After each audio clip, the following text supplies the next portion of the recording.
Kaya mag-8, taas ko lang yung volume ko. No worries. So just so you know, may anak yung bata ko, he may interrupt us from time to time, but just And just so you know, background. I'm in my family's other place because they have a better internet than I do.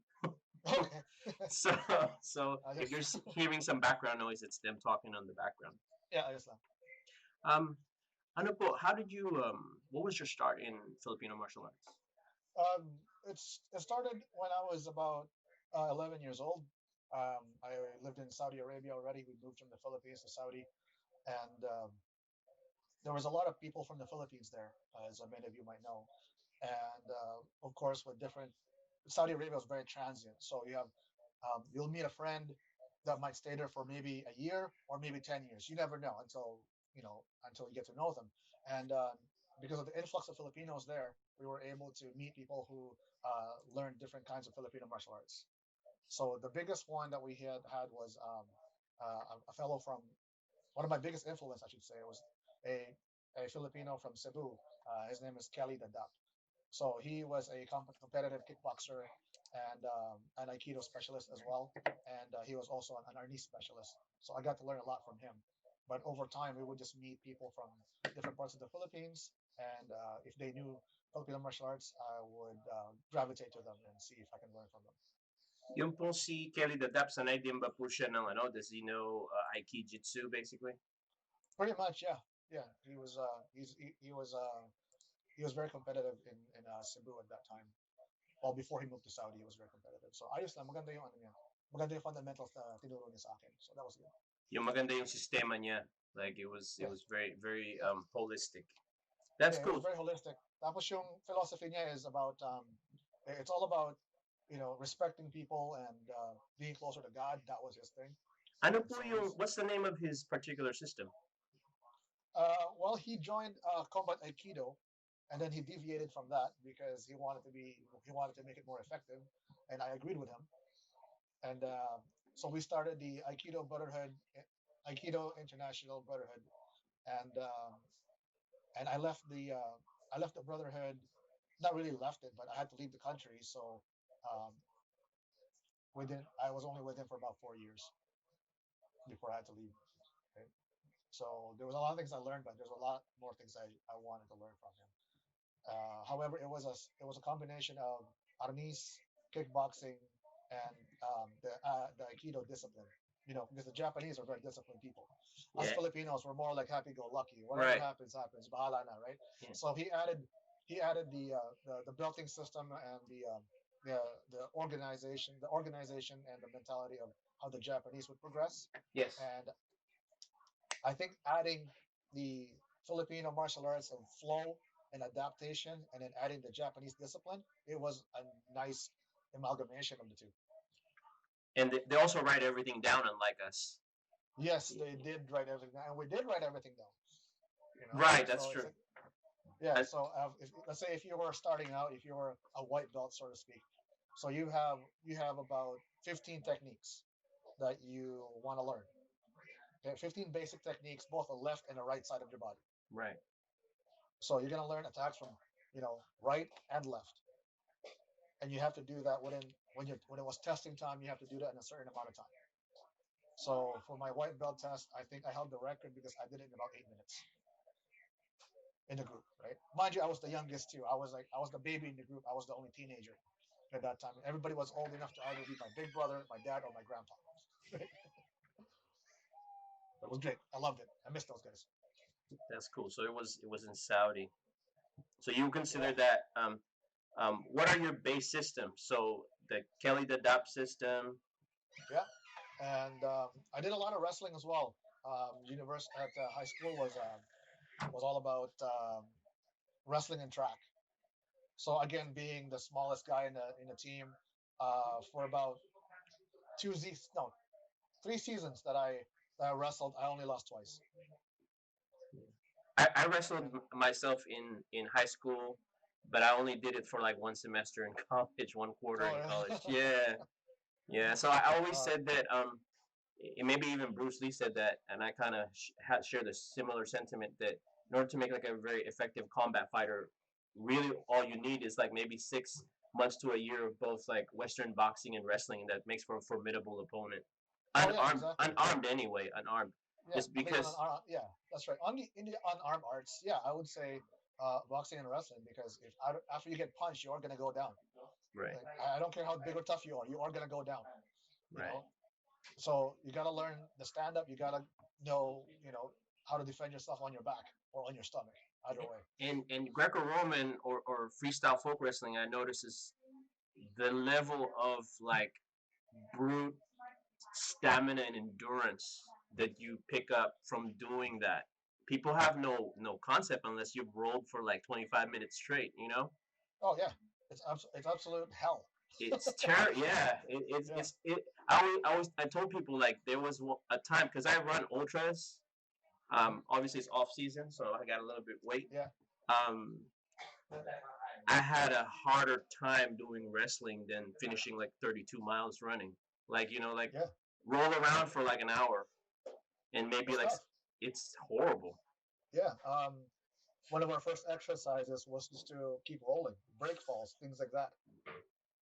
And you know what? I'm glad that we did that because when I moved to Canada, I've never seen snow before, Ah, and I found myself slipping and falling a lot. So the break falls actually kept me from getting concussions and things like that. So right. if there was anything I could take about the the exercises when it comes to break falls, man, it definitely saved my head. It, it, And again, it really it really never establishes your seen snow. relationship with gravity, right? Oh yeah, gravity will always work. Gravity works 24/7. It doesn't care who you are, where you come from, how much money you make, how little money you make. Gravity will bring you down. That's cool. So that your base systems is the Kelly the Dop wrestling. Is there anything you want to add to that? Because so the Dop was like Um, he had Arnis kickboxing and combat aikido. yes, and one of our friends was also from Cebu. He used to be an amateur 10-round boxer, Oh wow. and he was also a heavy duty mechanic. And there wasn't a whole lot of machinery to use, so they had to use a lot of hand tools. So this guy was about 4'11", and he was solid. He was really really solid. He can do a lot of damage to you just because um, he was very unassuming. He just looked like a regular short little dude, but he can move. He was fast, and so again, not because Master Nadab was the head of the head of the group, it didn't mean that he wasn't open to anybody else's skill set. Right. So there was a time that we would just do, one round of boxing after another, and then we would mix it up with sticks. So is there a purity in that system? I don't think there was one pure system in that one Mm. because it was a combination of everybody else's skill set, which I thoroughly enjoyed. Right. And So and that's that what I and would that's do. crazy because it's like 10 rounds. That's almost a pro. He's doing smokers. Most Yeah. smokers only last like 6 rounds, but he's doing 10. It's only two less than championship now. You Yeah. know, because back then they had 15. That's incredible. Mhm. Yeah. This was back in the early '90s, right? So, and Yeah. he was in his 30s by the time I met him. So did Kelly Dadap was also did amateur boxing, or just someone else in that He group? was he was kickboxer. He was an amateur kickboxer. Oh, okay. And they were doing 10 rounds. At least 10 rounds. Yeah. That's crazy. And it's like, Well, is mind it? you, put it this way: if you live in Saudi Arabia, you're not a Saudi. You are an expat, right? Yeah. You gotta find something to do, or else you will get bored. Ah. You will get bored. So it's either you go fishing, okay, you go cycling, you do photography, something. Because at that time there was just a mall in my area, just a couple of tiny malls, and if you're gonna go eat out in a restaurant with your wife and your family, you sit in a different section of the restaurant, the family section, and then you have the men's section. So it's a totally different culture. So if you don't find a way to adapt and make it your home somehow, you will go insane and you will beg your employer to send you back home. Wow. And it has happened. I have seen it happen. You've seen people break down like that. Oh yeah, I have. I met this one fellow. He just had a baby. Him and his wife just had a baby, and he was supposed to work for the local post office, but he was so depressed, homesick, that he was crying every day. you know. And I tried to console him and everything, but his uncle tried to show him tough love by saying, "You got to go to work, otherwise you're not going to make any money for your family," which is true. But he just couldn't do it, so his employer just sent him back home. Wow. Well, even with kids my age at that time, I had one amazing friend that he had a hard time adapting. So after 1 year, his parents said, "You're not coming back to Saudi." They just stayed in their home. He just stayed in his own country and finished school there. 1 year, 1 school year. That was it. That's so insane. Yeah. So in Saudi, you need to have some sort of outlet or an out to get you through the long days, long hot days of living That's probably how they came up with Abu Dhabi, right? Because first off, they have a very rich wrestling tradition in the Middle East and like there. lifting weights, strongman, that kind of thing. Yeah, But definitely. also because there's not a lot of things to do. Yeah, there really isn't. It's and so but that gave me the opportunity to explore. You know, so as a child, I learned to love cultures and languages, food. You know, the only thing I don't really like is eggnog. Hmm. People keep saying, "Oh, you're crazy for not liking eggnog," and then I'm thinking, "You're crazy for liking this thing that tastes like rotten milk." So, Right. Yeah, it tastes like right? rotten milk. Yeah. Yeah, there's not a whole lot out there that I don't remember not liking. Mind you, I didn't have eggnog until I moved to Canada. Right. Um. So next question I would ask is, where is your family from in the Philippines? Okay, my mom's side we're from Iloilo, so that's another. It's very rich in Filipino martial arts as well. Yeah. And on my dad's side, we're from Batangas, which is also a very rich in combat arts as well. Right. And again, I know we spoke about this already, but just for the viewers, what town in Yeah, Batangas? we're from Balayan. Which is originally where they kept the library before the Spaniards burned it down, That's right. three That's hundred right. something years ago. Yeah, the Spanish did a great job of really taking our culture away, our native culture. They did a good Yeah. job of that. Yeah, because that was kind of like the hotbed. That was kind of like our Library of Alexandria, and That's they right. had like 300 something manuscripts in Script. Yeah. either in like basically ancient Tamil or Sanskrit, and this is just gone. Yeah, and that's the part that makes me sad is now because I would love to learn by Bayan, you know, Right. I would love to learn Alibata and those kind of things. And I tried copying it by writing. I tried to copy what I could see, right? But my fingers were used to it that my hands started to cramp because it was just different motions. The group that GM Renee Thompson, they're teaching that for free in Zoom. Oh, that's They amazing. have they have a Keep group it up. in Facebook. Yeah. Yeah, Um, yeah. Keep do it you, up. Keep it up. That's do awesome. do you have any favorite techniques, or I should say, I don't. Sometimes that's an overused word. Mhm. Maybe not techniques, but concepts or principles in FMA, Filipino martial Oh, arts. yeah. The flow is my favorite because it gives you the opportunity to kind of slow everything down in your mind so that you can properly act or react to what is going on. I don't have to think about, oh, well, it's coming from a punch, so I should be doing this or I should be doing that, right? Right. It's not So it's preset more like, kata. Yeah. yeah, yeah, instead of kata, yeah. And so I was thinking about just like in life, things happen, and if I just decide to take the punches in life, I'm gonna get hurt. So I need to learn how to step aside, whether it be 45 degrees, 180, 90 degrees, you name it, and then make my move. That's the philosophy about FMA that I love. That's awesome. And so, besides the flow, is there like a secondary one that you have a favorite to or take an affinity One touch, one down, one touch, one kill. to? That's from Grand Two Horn, Yogai. Yeah, what they have a Japanese word for that, right? Yeah, yeah. Uh, One touch, one kill. Yeah, yeah. yeah, that's right. But I've never killed anybody for the record. I don't plan on doing it. Yeah, that's cool because that's what it is. Because you have to think of multiple opponents. Yeah, and There's you know what? I always said this to a lot of people. Bad people have good friends. right. You know, no matter how criminals have other criminal associates. Those are their good friends, right? And Yeah, I think good people have good friends too. So you never know who's gonna come out of the woodworks. right. Um, do you teach your whole family, partner, and kids the art, or if not, do you intend to? Yes, I taught my wife. a certain kind of move.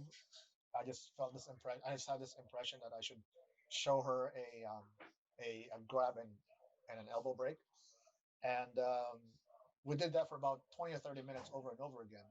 And she ended up using it in a parking lot when some guy tried to steal her car and choke her. Oh, so you saved your wife. Yeah, indirectly I did. See, there you go. FMA in Yeah, action. FMA in yeah. action. And Um, my son is about 7 years old, so I gave him his own pair of sticks. Actually, I want to thank Master Rodel Dagoc for sending me his own personal sticks yeah. last year. So thank you, Master Dagoc and Seidel Dagoc for sending me those sticks. Shout out to Yeah, GM that's right. Rodel GM Dago. Rodel. Yeah, That's right. for having probably the most prominent stick supply company Yeah, in the Philippines. absolutely. I will not go to anybody else right now. I mean, I've tried other places. Um, he just communicates. His team, his family communicates with customers really well, and their pricing is really really competitive. So, yeah, I won't go to anybody else. Do they sell not only a rattan but bahi in Camago? Yes, yes, Okay, they do. so we'll have that note. What I'll do when I Yeah, edit this is I'll include a hyperlink that people sure. can go to. Yeah, definitely. Yeah, yeah. Put it this way.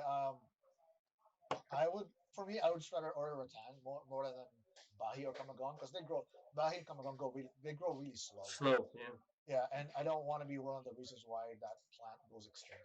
So, right. but And if it was given to me as a gift, I will accept it. But me personally, I don't want to buy it just because they're slow growers.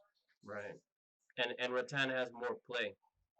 Yes. Yeah, because Bahi and Camagong sometimes too brittle. It Yeah, cracks. and plus in our weather here in Canada, I mean, I live in Alberta. It's dry here. I mean, my skin looks like scales. It's like Ashy Larry, huh? Yeah, exactly. So I'd rather if I did get Bahi or Kamagon, I'll probably just put it in a frame somewhere and just make it a nice conversation piece. In tangent from my previous question to ask Yeah, that you teach your whole family, partner, and kids is you strike me as someone that has because you grew up in Saudi and like now all over the planet, you reside in Canada.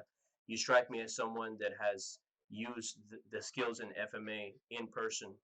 Would you care to share these stories? yeah, sure.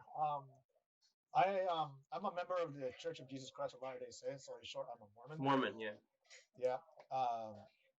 We I went to I had a meeting at the chapel. It wasn't on a Saturday, but I think it was like on a weeknight. And the ladies they have their own class from time to time called enrichment. So they were and the chapels are never really locked when there's people there. So and I had a meeting not too far from where this big room for the ladies are, and I stepped outside. I just had a feeling I should step outside for a little bit, and when I did, there was this drunk guy, and he was big. I'm only about 5'4", 5'5". This guy was about 6 feet tall, and he probably weighed about 220 pounds. So he was a big dude. He was drunk, and you can see that he's already urinated all over himself, and he wasn't all there. And he walked into that room where all these girls are, and they're all young girls. I mean, they were from between 18 and 29, I think. So he was just making a lot of noise, scaring everybody and yelling. And so I went up to him and say, "Hey, they're having a class. Why don't you and I go hang out somewhere else?" And he wouldn't have any of it. He just wanted to say, "No, I'm gonna stay here. You can't make me." And I said, "But they're having a class. I mean, you and I can go somewhere. You want to grab a drink?" So I tried offering this guy anything I could to peacefully move him from the room into another location. Because you can see the girls were just terrified. They didn't know what to do. And, fight, flight, or freeze, right? Yeah. They all froze. Oh, And so here I am trying to, one of my favorite poses, my get ready pose is this. that's smart. Because you're on the ready already. I'm on the ready. You're on the ready. This is the I'm Sinawala. on the ready. Yes, Yeah, the this is me. Sinawala. Yeah, Yeah. absolutely. This is me. I'm on the ready right here. So I got my head protected. I've got my center protected. Right. And so I was just saying, hey, come on, why don't we just go out there and let's grab a drink or something? And he wouldn't until he decided to push me. And so when he pushed me, I parried and I stepped back a little bit. And then I said to one of the girls, grab brother Cameron, because he's a bigger dude than I am. I don't look scary at all. So I asked him to grab somebody. She knew who it was. And then he just kept trying to push me. And as he pushed me, he ended up on a chicken wing like this. And so I had to break because he was a tall guy, right? So when he tried to push me, I went to the side, come back around, chicken wing him this way, and use my waist, my hips to bring him down because he was tall. Yeah. So in this position, I brought him down, and then I twisted his wrist a little bit more like that, Yeah. so that I could get more grip. But I was so worried that because he's intoxicated, he might not feel what I'm doing to him. That's what I was worried about. So, so when I finally managed to find that threshold, Right. then I dragged him out of the room, and then another bigger guy came in from the church as well and said, and told him not to come back. And so I kind of escorted him out, and then I wanted to make sure I had enough room. So when I pushed him away, that I had room behind me and also to the sides, just in case he tries to come back. So as he was walking away, he turned around. He says to me, "You're lucky. You're lucky." I'm like, so okay, have a nice day. But a couple of weeks later, I bumped into him again. He was sober. Him and I actually had a conversation. He didn't remember who I was.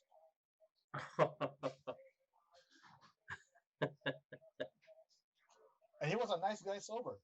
Ah, You yeah. know? But the real one comes out. Yeah, Yeah. that's like a litmus test how we really are inside. Yeah. And I hadn't seen that guy since about what, 15 years? Last time that was 15 years ago. And I was driving home, and lo and behold, I saw him again crossing the road. He did not look good. He wasn't as big as he used to be. He was like kind of a hunchback now, and he looked very tired and drained. And he walked with a limp. Well, that drug So does that to you. That's what alcohol yeah, does. You know, stay yeah. up. I mean, I'm proud to say I've been alcohol free since '03. Yeah, I'm a teetotaler myself. Yeah, Yeah, I've been a teetotaler for 2.5 years now. there you go. Yeah, it's not just not good for you. And No, that's it's not. unfortunately that's the reason why you don't live a long time in the Philippines. We have great food and people drink so much. Yeah, exactly. And as a personal note, that's what killed my grandfathers. Okay, so it's alcohol. So Yeah. I'd like to die a different death.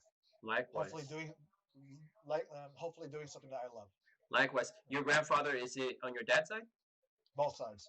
Yeah. That lambanog, man. That's ninety Oh percent yeah, proof. That's 90 proof. I think you can run a car with that. Yeah. Yeah. It's blue. This is like a blue flame.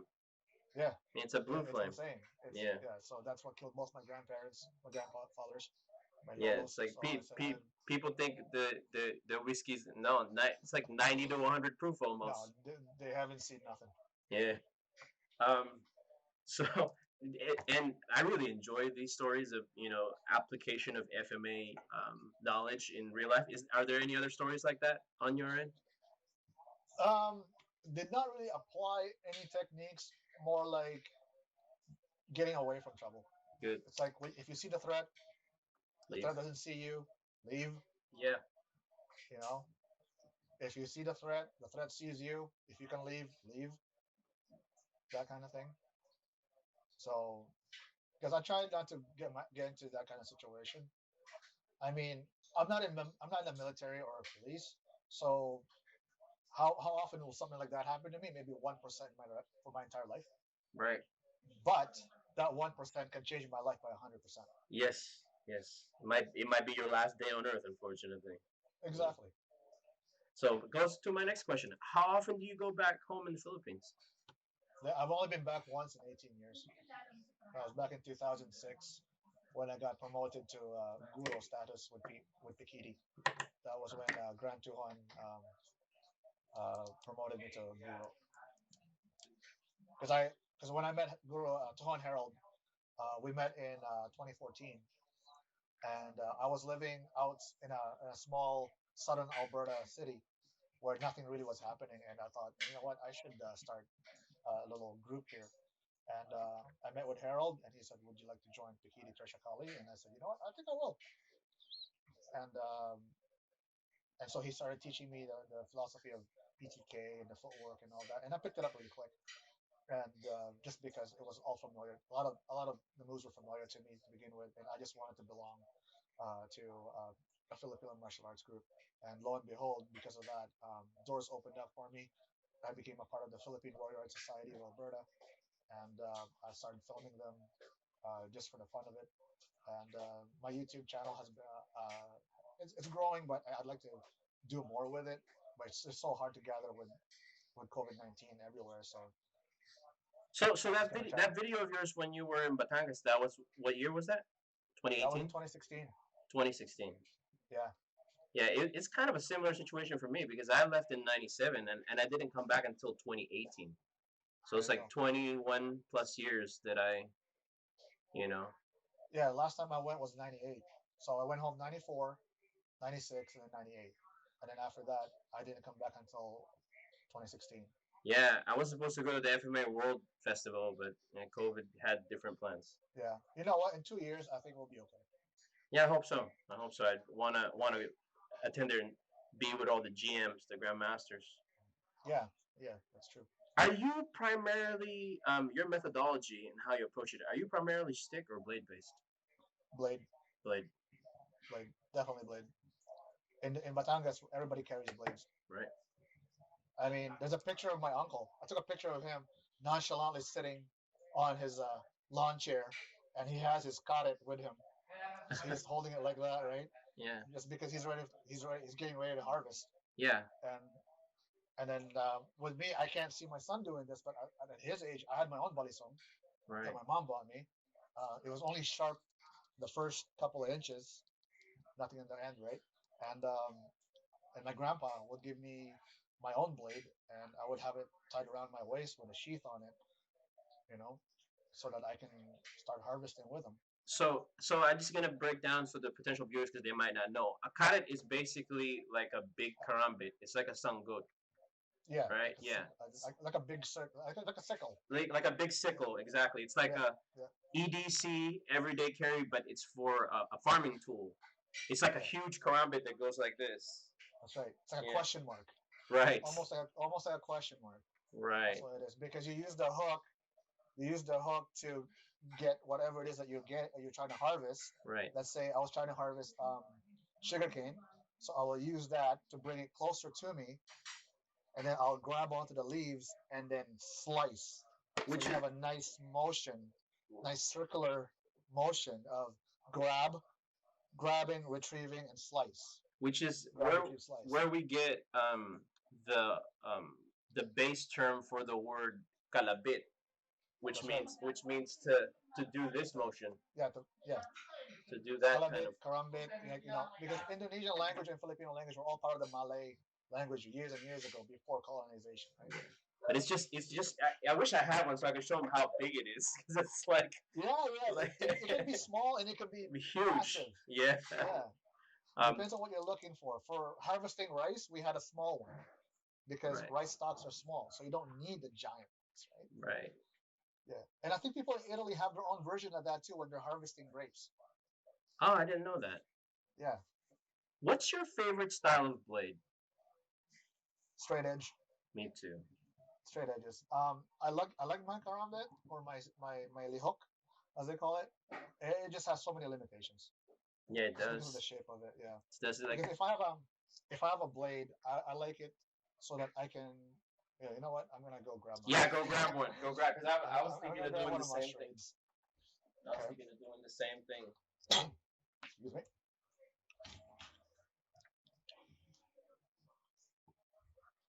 Hey, son, you want to say hi to the viewers?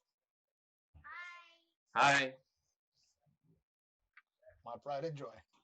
he's a handsome boy. He's gonna be like Dean Kane. He's like He's a half Superman. redhead, so we call him the little ginger Pino. like Keanu Reeves is like that too. Yeah. Is Keanu Reeves half and half? Yeah. His dad's Japanese. Oh, really? I did not know that.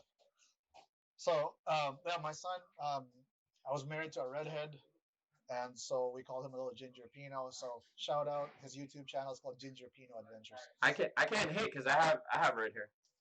Yeah, there you go. So there's my little shade that I bought years and years ago.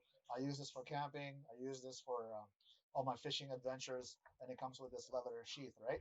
Mhm. And what I like what I look for in a knife is just simple, nothing, not a lot of fancy decorations and designs, but I want a thick spine. Right.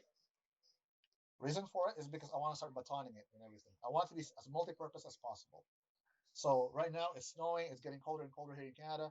If I have to start a fire out of in the middle of nowhere, I want to make sure that this will work for me and a full tang as well. That's what I'm looking for. So I'm very partial to that kind of very tanto-like point.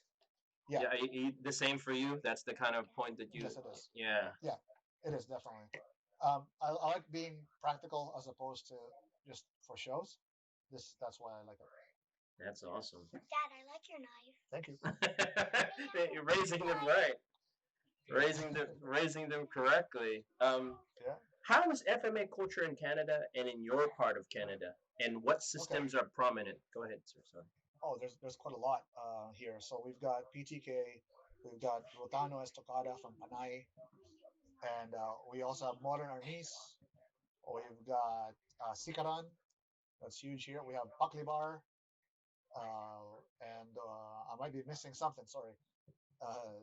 We also have Inosanto in Calgary. So yeah, we have Inosanto. And then there's also from your area. They have Cali de Leon, right? Isn't he based in Canada? No, he's not quite in my area as far as I know. Cali de Leon is in Ontario, so closer towards New York, Connecticut area. I think it's where they are. However, in Saskatchewan, I am good friends with one of their. I'm connected through one of their friends as well. So he's the Peter June is good friends with GM De Leon. Mm-hmm. So it's really nice to see them. So it would be nice to see GT Graton Leo Gahe and Peter June Saludo and Master De Leon together in the same room because those guys are buddies. So you're in your side. Are you close to Phil Gallinus? No, I am about a 3 or 4 hour plane ride to on Phil. Johan Phil is one of those people where he teaches me stuff, and I try as much as I can to learn everything. And once I think that I've kind of quote unquote mastered what he is teaching me, then he'll just show me something again that will trump what he taught me before. So it's nice to he pushes me to a new level, and then once I reach that level, he kind of like brings me down another level because there's another one and another one. So That's cool. That's cool. yeah, yeah. So enough on the technical questions concerning FMA for now. What's your favorite Filipino food? I like adobo, kare kare. Um, I like the street food for sure. Kwek kwek. Uh, Pancit is hit and miss for me. I guess I'm getting pickier the older I get. Um, and I like the Filipino fruits, tropical fruit. That I think is something underrated in our culture. We don't give our fruits the attention it deserves. You know. What else do I like? Our drinks, the not the alcoholic drinks, but the ones you get like the sago, gulaman, those kind of things. I like that. Halo halo for sure. All diabetes laden, causing Related, yeah. That's the need to run every day. Yeah. Likewise, likewise. How often do you pressure test or live spar? Whenever it's available, whenever we can. It's kind of hard with the Kind COVID of hard right situation. now. Yeah. And then the final technical question: how has FMA enriched your life, and what has it given you? Oh man, I might start crying. That's all right. It's all right. That's what we need because Oh, people tend to forget that this is a very holistic world system. There's an esoteric side to it, but there's also a psychological and familial side. So I want you to talk about that, and we don't care. There's no judgment here. all right, all right, all right, all right. Um,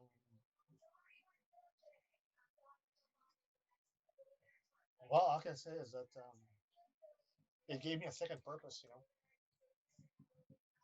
Meeting the Philippine Martial Arts Society, that was great because I felt living in southern Alberta, I felt very much alone. Even though I had my wife and my son, I felt very, very alone. And then reconnecting with my childhood culture and things like that. It just brought back like a second breath of fresh air, and it it it kept me from giving up.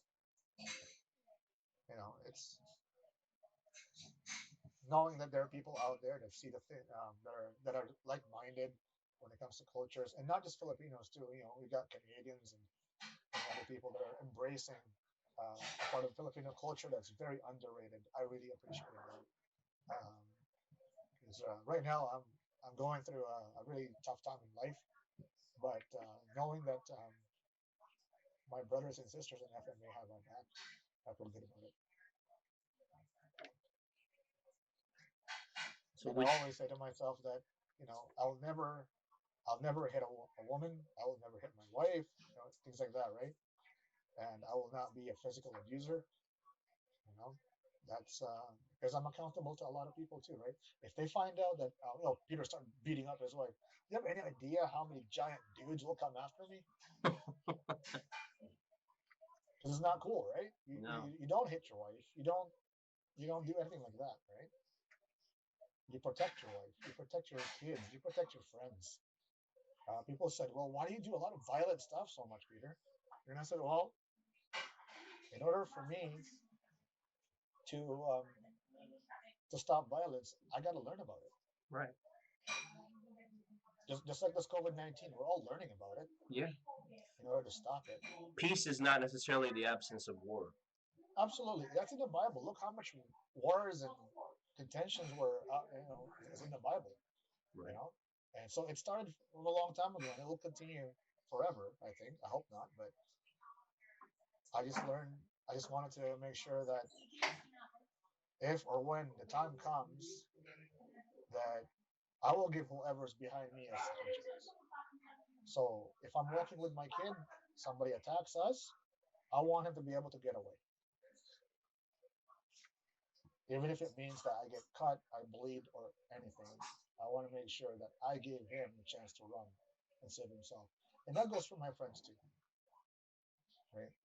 Because so I was driving a friend of mine. She was about to take pictures of my family, my niece and my nephew, and out of the blue, I don't know what happens in California, but our stoplights usually have a countdown to when it turns red. Well, this one did not have a countdown, and I thought I had enough time. So long story short, I kind of slammed on the brakes because the light changed, and I had my hand, you know, in front of her, right? So it might, so that she didn't hit the. I know she had her seatbelt on, but I just wanted to make sure she had an extra cushion. Using my arm as another. Well, that's what I'm looking for. I tried to stop her from moving forward with my arm. Right. Little things like that. That's what matters to me. So if that answers your question, I don't know. I hope it does. So what FMA has done kept me alive. What a wonderful response, actually. I'm gonna add just one more to make it like a. I don't want to consider it an unlucky number, but a 13. Because I'm very Okay. interested. Have you seen any of the esoteric side of FMA? Have you come across anything like that? Something that's like Like the ultra. supernatural stuff. Yeah, yeah. Yeah, my family has their anting, or what's that called in English? Uh, Like talismans. talismans. Yeah. Yeah, the tattoos and all that stuff. It's yeah. I don't know if I believe in it really 100%, but I do believe in the power of the mind. That if you can do it, you will do it. But Mhm. I'm not about to implant like a rock under my skin. Yeah, yeah. That's tough. you know, all respect to the old traditions and things like that, but I don't think it's for me. Not because I consider myself as a modern boy. Um, it's just that I don't think it's a piece of rock will save my life that way. It's your skill sets that will.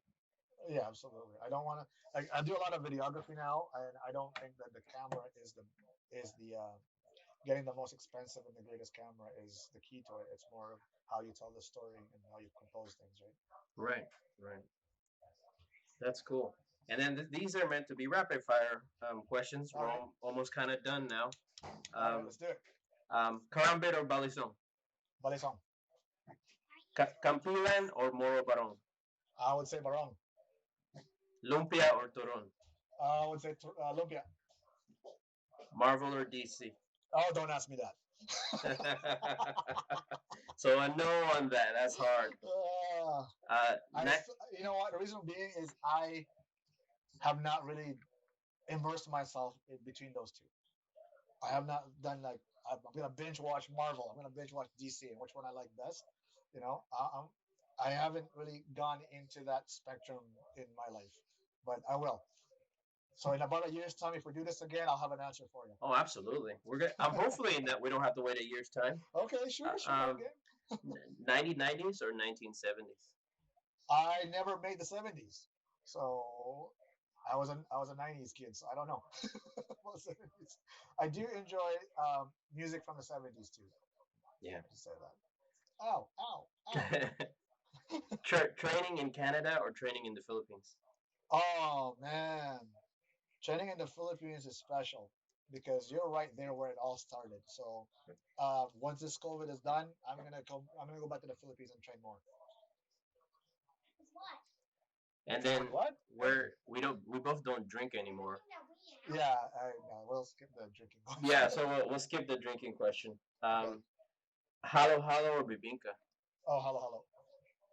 Ah. And Ow. then Chokehold. polvoron or ice cream? I'm gonna have to go with ice cream. Ow, ow. This final part of the interview is just to Yeah. ask you like this is your time now on the floor. Okay. If you want to talk about any kind of particular topic, shout out or Yeah, yeah. bring up any kind of causes that you are involved in, that kind of thing. So any of those three topics. So go ahead, sir. Yeah, well, yeah. First, I want to say, I would say thanks for inviting me to do this. Yeah, I did not even know this part existed, so I'm very happy to be a part of it. Um, the one thing though is that I can't stand really. Let's talk about the bad stuff first. Okay, is why are we Filipinos fighting each other all the time? Right? Why are we doing that? That's the thing I can't stand. Is that we're united yet divided. You know, like here in Edmonton, where I live, almost every ethnic groups, Shasta, please don't. Almost every ethnic groups have their own building or facility. So the Korean Center, the Ukrainian Center, they all have that. Filipinos don't. And let's go back to FMA. Why does this Juan de la Cruz guy feel the need to bash everyone? He's a troll, right? He said some things about my family art as well and all that, you know, and I don't understand. He said, "Oh, this was debunked by the secret Facebook group." I'm thinking, well, if it's secret, then how legitimate is it? You know, and so why do we have to have these kind of issues all the time as a Filipino? Why? I don't get it.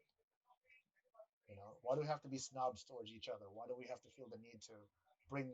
If you're trying to push yourself for a different level of success or you want to betterment yourself, there's always another Filipino trying to bring you down. Why is that crab mentality still around? I can't stand it. I don't like it. So I don't go with that. I don't follow that. But let's talk about the good stuff. Filipino martial arts in Canada is growing. Even before COVID-19, even stuff today, Zoom training and things like that. I mean, it's no substitute for the real thing, but it's growing. People ask me on my website, like, where can I find a school for this and that? I live in this area of Canada. I even had somebody offer to fly me to Vancouver, which is an hour and a half flight to do a demonstration. So instead, I found somebody there. I found Grandmaster Seashire Nokala to do a demonstration because what if some people want to try Filipino martial arts? And I can't fly there all the time. So I said, well, I'll find a local guy. So that's what I did, right? Find a local guy for them to demonstrate and do a little exhibition and sign up for classes. What was the other one as well you wanted me to say? Yeah, so anything really. So Yeah. the first one was like any topic that you want to discuss. Oh yeah. So second, if you are have any causes that you want to talk. Yeah. It's not Filipino martial arts direct, but I'm in the negotiations with the local children's hospital here for me to do a fundraising for them, where I'm gonna bike 300 miles and 300 miles in less than 5 days. I'm hoping less than 5 days. So I'm trying to get sponsorships for that later on. It's like a dollar amount per kilometer, or a dollar amount per kilometer is 500 kilometers, about 300 miles. So dollar amount per distance, and hopefully if we get enough to buy these kids certain things that they need at the hospital. We can you And share me a hyperlink to that if there's a website so I can post it yeah, here? it's still in the works. We're still Not a trying to problem. figure out what's Not a what. problem. So as soon as that is done, I will definitely put that in there. I'll put it in the description box Yeah. once you do that. And then the other thing, Okay. so and then if you want to have any shout out to some people. Oh yeah. Shout out to Juan Harold Casana. Feel better, buddy. Hope you recover. Also to Guru Oliver Salvador of Salvador Anis Martial Arts. He's doing such a great job. He has he's opened up two schools, one in Calgary, which is a 3-hour drive, and one here in Edmonton. And to all the Filipino Martial Arts Society members who inspire me every day. Even though I don't see them every day, I feel their presence all the time, especially when I go online and see them. And to my parents and my family in the Philippines, who I wish would pick up a stick and start training, Yeah, or even without a stick, just do the mano mano part. right, right. And it really is sad because what you see is when I was growing up there anyway, because I spent part of my elementary school there, it was seen as like the art of the bum, the art of the criminal It element. was, yeah, it really was. Yeah, because they'd rather do taekwondo, hapkido, or karate, Yeah, or because judo. it's foreign. Because it's foreign is better, right? Foreign is always better, but not necessarily true. No, All I can say is Filipino martial arts has a lot to offer anyone, anyone. I think You know, I think part of it too is it never really evolved to become an art. It was always a martial, like militaristic. Like yeah, I think what it is because there was no we didn't come to a point that we made it flowery or have a particular ideology behind it. It was really just meant for killing people or defending your family. exactly. And I think I think the Princess Brothers did a great job of trying to, you know, forming modern Arnis and combatant. I think that was a great thing that they did Right. when it comes to, like, again, putting the Japanese discipline into the Filipino martial arts, right? The belt, the The belt belt system, the ranking system. testing, then because you don't have a sense of achievement, right? So for us, it's like, well, we never belt. No, there's no We never belt. used a no. There's No. no belt system because it's either bruising or Right. you know In the olden days, cuts. all it was is there wasn't even a master. It was just like you were apprenticing from Yeah, someone because you were learning a specific set of skills. If you survived conflict, then you were someone that was bihasa or yes, sir. someone That's that was right. learned, right? But there wasn't a concept of GM or black belt or anything like that. No, not one bit. It's No. just all about getting it done. You know. Right. Right. So, and when I was promoted to Guru in PTK, Tuhan Harold uh, had to say yes. And he had to get GT's approval. So they did all sorts of asked me a bunch of questions about my life and how I'm doing, how am I training, who am I training, that kind of thing. How am I in the community? So it's not just a set of okay, technique one, technique two, technique three, technique four. It's about where where do you stand in your life right now, And then after that, the skill sets came in. It felt like to me the skill sets came in second. Right.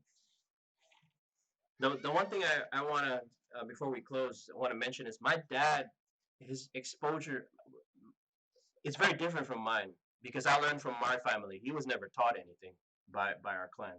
His first exposure in FMA was through the Presses brothers through the University of Santo Tomas. He was one of the Yes, first classes that was taught in UST by Ernesto. And Ernesto. Yeah, what one thing that he always brought up is how much, particularly in the Philippines, and I would say in Europe, not so much in America because we had Marinas and Guru Dan and all of them and yeah, Leo yeah. Guy, um, how much people owe the brothers for the spread of FMA. Because prior for them kind of doing that in the 70s, it was dead. Like even in the 90s when I was a kid, like I remember it being pretty much like a dead art. The national sport wasn't arnis, it was sikaran, which is like a brutal form of hacky sack. You know, here. Sipa, yeah, Sipa, yeah. Sipa. And I think too, that's also Indonesia. Yeah. It wasn't just us, So, and that actually made me sad. And then after I left the Philippines, and I learned that my uncles would train like crazy when they were kids and teenagers. Right. So there was a family style of martial arts. And I learned that I have to correct myself. So it's not sikaran, it's sipa, which is known in other parts of the Southeast Asia as sepak takraw. Yeah. Which is like a very like acrobatic form of volleyball, but because they do all kinds of flips and kicks and everything. Mm-hmm. Yeah, yeah, how much we really owe those brothers. Yeah, definitely. I really enjoy what they've done, just because they took the initiative to do so, right? Right. And if it wasn't done, then what would have happened? I mean, who knows? Yeah. Who knows? Yeah, but they've done. I think they're both passed on, right? Right. But their legacy is still around, right? So, and now there's these critics that I can't stand, saying that, oh, this is not really that, this is not really this, because you're not doing that. And the thing is, it's called martial art. Right. Okay, it's an art. There's a martial side to it. Okay, the martial side to things will end in disaster for at least one person. Okay, in a fight, yes, in a real life and death fight, one person will come out victorious, and one will come out one will come out dead, and one will come out victorious. And the one who comes out victorious will either die from his wounds or will be mentally disturbed for the rest of their life. Right. And now there's the art side of it. The art side is open to interpretation. Van Gogh's art is not the same as Beethoven's art, but there's still art. So Grant Tuhon Gahe always says there's a reason why he did not write a book about PTK. And he says, you practice PTK, you become the book. You become your own book. And I like that because I can't move like him, he can't move like me, I can't move like you can't move like anybody else because you are unique to you. So when I was teaching Filipino martial arts in Southern Alberta, I've always said, don't try to move exactly like me. Move how you move. Because you know yourself better than anybody else. If you have a bum leg, if you can't move to the right, well, get better at moving to the left. And make sure you take care of your other side from time to time. So that's the thing about martial art. Yeah, there's a martial side that can get very, very violent. And there's the art side that can be very, very beautiful. That can be appreciated by anybody from around the world at any age. So like I said, there's no point in China point fingers at who owns whose art to me, or who's better than anyone. Because there's always going to be someone better than anybody at one thing over the other. And that's the beautiful thing about martial art, is because it's open to interpretation. You take it how far you want to take it. If you just want to be a casual person that trains from time to time just for fun, go ahead. But if you think that Filipino martial arts is your key to Hollywood and to start doing all these stunts, go ahead, do it. I'll support you. More power to you. But just remember, this came from the Philippines. Right. We're closing in on an hour. The final thing I was going to ask you was a very region-specific question. So I just want to close it out to this. Half of your family came from Batangas, and did you notice when you were training with them, because typically in Southern Tagalog, they don't really call it arnis. They call it estocada. Typically. That's what they call it. Yeah, they either call it eskrima or estocada. Did you notice how much primacy they put on the concept of combat measure? Because I know particularly in systems in Southern Tagalog and Laguna and Batangas, where my family's from, there's a lot of Hema influence. There's a lot of historical European martial art influence, and obviously syncretic with what's already there indigenously with the circular motion, which you don't find so much in, because it's Yeah, very rectilinear. Hema is with the lunges, right? that's right. But the concept of combat measuring, getting to know the measure of the opponent, which isn't Hema, but it's also in FMA. What were the key points that you found with that Southern Tagalog system? And we'll close out with that. Oh, it well, to me it felt deadly. It was like there was again, it's in the martial side. There's not a whole lot of art to it until they decided to do the flow. That's what I found. Because off camera, okay, off camera, it was all hit, you're dead. Right. You know, strike, hit, you're dead. Yeah. Whoever hits first, because the mentality is it's a blade you're using, not a stick. Yeah. Right. And they're very known in Southern Tagalog to specialize in espada y daga. Yes. Right. And that's what we did. If you notice, there's actually a little stick, okay, that represented because I had my own trainers. They didn't like the trainer, so they just grabbed a stick, a small stick to represent the daga. That's crazy. Yeah. So a lot of that was espada y daga because most Batangueños will carry at least one medium-sized karet, right, or a knife, Right. but most of the time they have two. So Right. they have the gulok or itak, the long blade, and then they'll have something smaller. Yeah, so it's like a concept of like a primary weapon and a secondary firearm. That's Yeah, that's right. sidearm. That's right. So you have your AR, and then you have your sidearm, Right. whether it be a revolver or a polymer or whatever you want it. But you always have your primary. And yeah, so everywhere we went, uh, there was just blades exposed everywhere, and it's just part of the culture because it's there. You know, That's why even in Canada. that's why everyone's so nice. Yeah, Because and, they're afraid to get shanked. yeah, there's Yeah. no, yeah, and I barely saw any fights over there. And if they did, let's say my cousins and I were fighting, oh, my uncles and grandpa will just say, "All right, boxing time." You know, if you guys are fighting, duke it out, do it. And then we wouldn't do it because even though my cousins and I were fighting, we know we didn't want to hurt each other. You know, Right. but then there are times when we would, Right. boys, right? So, That's cool. And that's it. I just wanted to talk to you all about right, thank you. and in the future I do have more region specific questions, particularly your Sure, family style, the Codizal Estocada. But right now, I think what I need to do is just edit this first, add sure, the sure. hyperlink, and add some photo Yeah. moving Well, to pictures. be honest with you, I just named it Codizal Estacada because they just call it Estacada. Yeah, they didn't have no. I'm the Yeah, They didn't have a name for it. I yeah. put it in there because I can.